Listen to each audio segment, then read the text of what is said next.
Bon, vous savez qu'il y a un sujet un petit peu tabou, c'est la taille de mes enfants. La taille, le poids, enfin mes enfants sont des crevettes. Et je déteste en parler parce que je fais déjà moi un gros travail sur moi-même pour ne pas les comparer, etc. Il y a des jours comme aujourd'hui où c'est très compliqué parce qu'il y a absolument tout qui me ramène au fait qu'elles sont très petites en taille. Et du coup je languis de plus en plus septembre pour avoir le rendez-vous chez l'endocrinologue. Du coup je vais vous donner des exemples. Ce matin on a été au parc avec Victoire et il y avait une petite fille qui jouait et qui faisait globalement la taille à Victoire. Je voyais qu'elle parlait pas très bien donc je me suis doutée qu'elle avait pas 4 ans. Donc je lui dis et toi t'as quel âge? 3 ans? Et donc là sa grand-mère qui me regarde en mode ben non elle vient de faire 2 ans.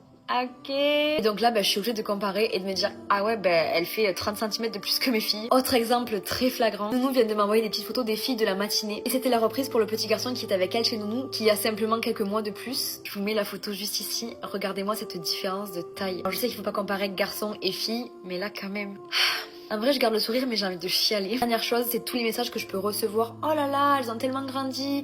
Oh là là, elles ont l'air tellement grandes. Apparemment, en photo et en vidéo, ça ne choque pas, c'est sûr. Mais la réalité est tout autre. J'ai même reçu des messages. Oh là là, je sais pas pourquoi tu t'inquiètes. Moi, elles me paraissent pas si petites. Mais en fait, sachez qu'en photo et en vidéo, c'est impossible de juger une taille. D'ailleurs, tout le monde pensait que je faisais genre 1m70, que je fais à peine 1m57. Donc voilà, bref, j'ai hâte d'avoir le rendez-vous en septembre pour être fixée. Bisous.